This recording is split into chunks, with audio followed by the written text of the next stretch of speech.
Hello. Welcome to the True Crime Lounge. Here we speak murder and other forms of crime. Now, as you know, this is a safe place for all true crime lovers. And before I get started with today's episode of our mini-series of killer siblings, I do have to get a few formalities out of the way. Um, so, first, I do have a Patreon that you can go support me as well. If you would like, you don't have to, but it's there. I might also have a merch shop that you can go and buy a shirt from. If you would like, you can also find me on Facebook, Instagram, and Twitter. Now let's dive into today's episode of our mini-series on the True Crime Lounge. For this episode, we're continuing on with our mini-series Killer Siblings. As you know, our first set of siblings we actually spoke about was the Menendez brothers. Our second one was the Gonzalez sisters. And now we're talking about a set of siblings that didn't start killing at the same time. This is a first, really. But it's the first set of siblings who really started to kill at separate times. And if you've seen Lawless Men, it talks about the Bondurant brothers, who consist of Pete and Pat Bondurant, and their grandson of Jack Bondurant actually wrote a book about this, which inspired the movie. So,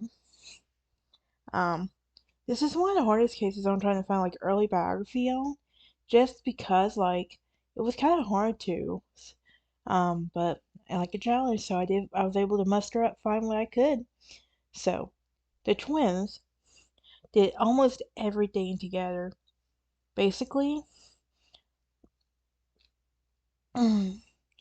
So, even at the time the twins started to separate and become individuals, they were still close. Pete started with a series of murders in Giles County, Tennessee in the 80s. In 1986, Gwen Dugger was reported missing from her family in Ardmore, Alabama, which, if you know what Ardmore is, it's not far from the Tennessee state line. And after a lengthy investigation, the Bondurant brothers were arrested for murder. And after trial, Pat's wife came forward and testified that she witnessed the two brothers rape, torture, and murder Dugger. Her body was then burnt and left in the Elk River. Despite the lack of physical remains, the Bondurant brothers were convicted of second-degree murder and given a sentence to 25 years in prison. So, during the police investigation of their parents' house in Pulaski, Tennessee, a collection of human bone fragments were discovered, and the evidence compelled the case to launch a series of investigation. As a result, which of the brothers were convicted of separate murders, Pat Bondurant was found guilty of murdering his co-worker, Ronnie Gaines, who had been beaten to death on the Bondurant property. In that trial, Pete was charged with helping his brother dismember the body. In a different case, Pete was convicted of killing his girlfriend, Lynn Clark. Currently, the Bondurant brothers are jailed in Tennessee's Riverbend maximum security prison. Why not separate them to begin with?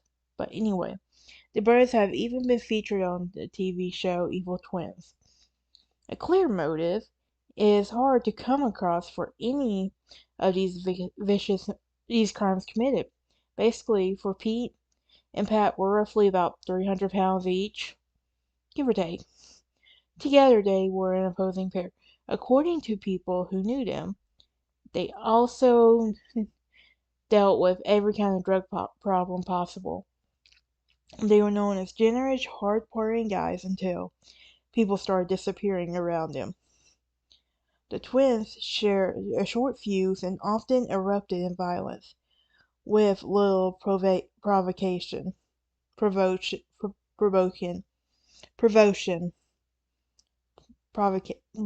Anyway, I can't talk tonight for some reason, y'all. The paternal twins were born to their parents on April 1955, and fighting would become a daily occurrence between them. Pete committed the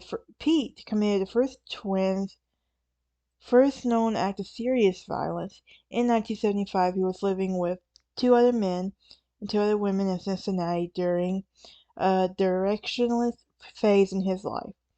The two women went to get cigarettes one night, and when they returned, Pete answered the door with a bloody knife, and he would tell them, "You're next." The women thought Pete were joking, and they pushed past him, and one of the roommates lying on the couch bleeding, and the other was in the living room floor. The first man had been stabbed more than 40 times with a screwdriver, and he later died of his injuries. Neither the men, nor the women, nor police ever got the reason for Pete for the eruption of violence. Pete was convicted and sentenced to 25 years, but he was granted parole after 5, in part because he was an out-of-state inmate and the prison was overcrowded. So, the brothers were reunited near their hometown of Elkton, where they began dealing with drugs out of the farmhouse. Their size and unpredictable natures made them a force to be reckoned with. Pat used to sit down with a pound of raw hamburger meat, shove it in his mouth by the handful. That's just gross. Really, really gross, guys. Don't ever do that. Please don't. Just for the shock value. And according to a former Johnson County narcotics investigator, he did this.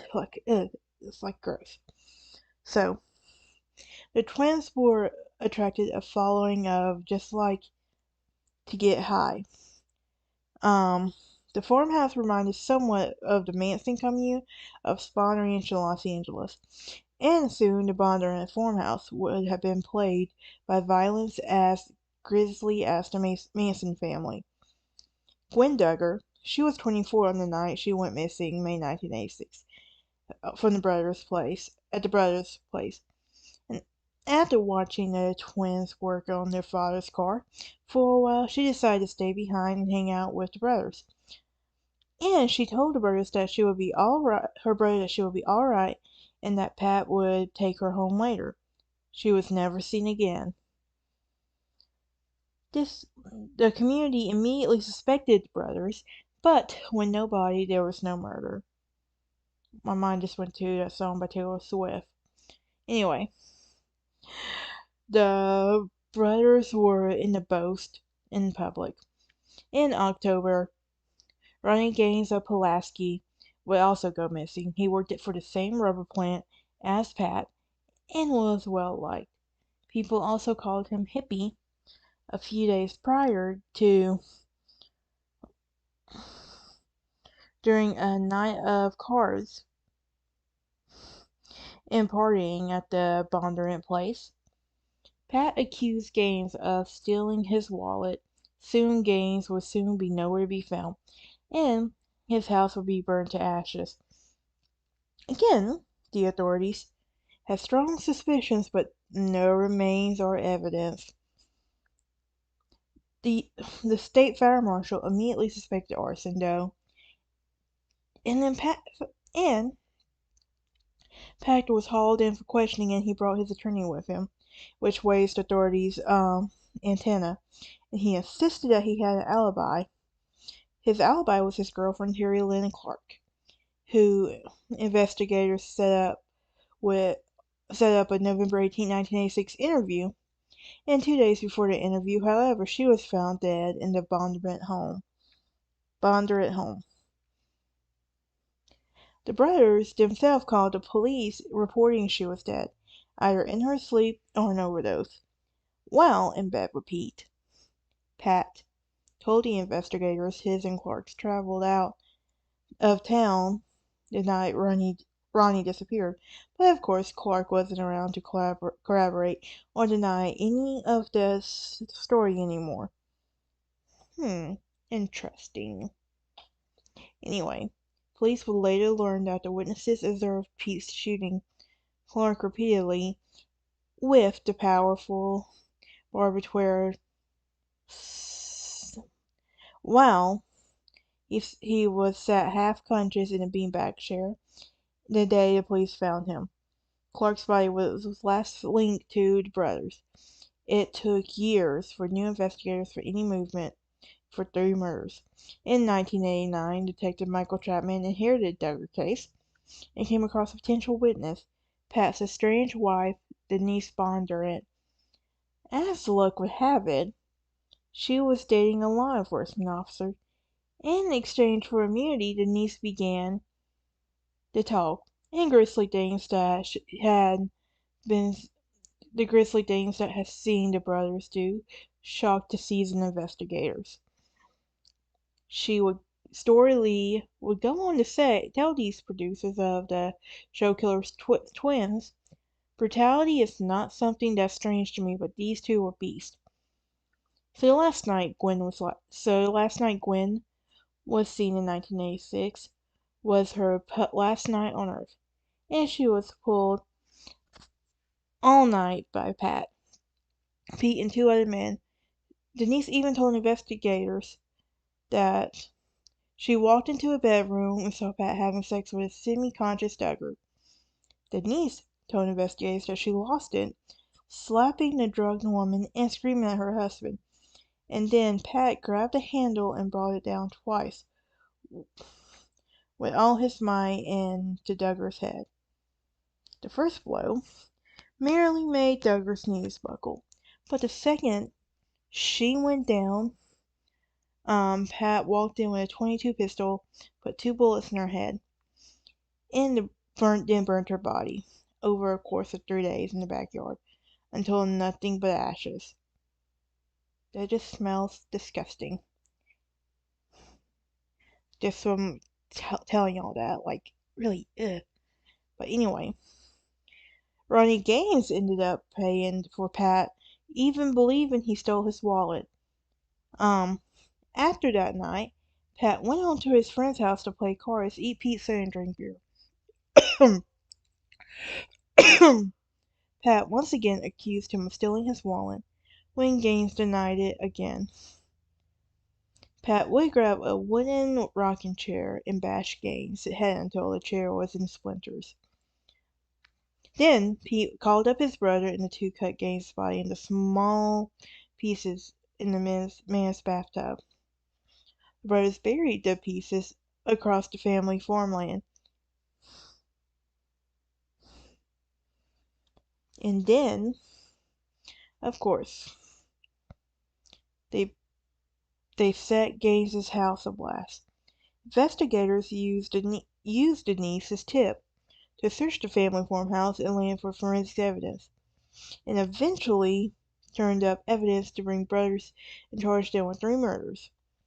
Both brothers were convicted of killing Gwen Dugger, while the Gaines death was pinned on Pat, who is now serving a life sentence, and Pete was convicted of Clark's murder and arson of Gaines in the arson at Gaines' house after 25 years in prison. So in 2016, Pete was set to be released. Alright, that's it for today's episode. I will see y'all next time. And I can't believe we're over halfway. It's crazy. But, time flies. I'll see y'all next time.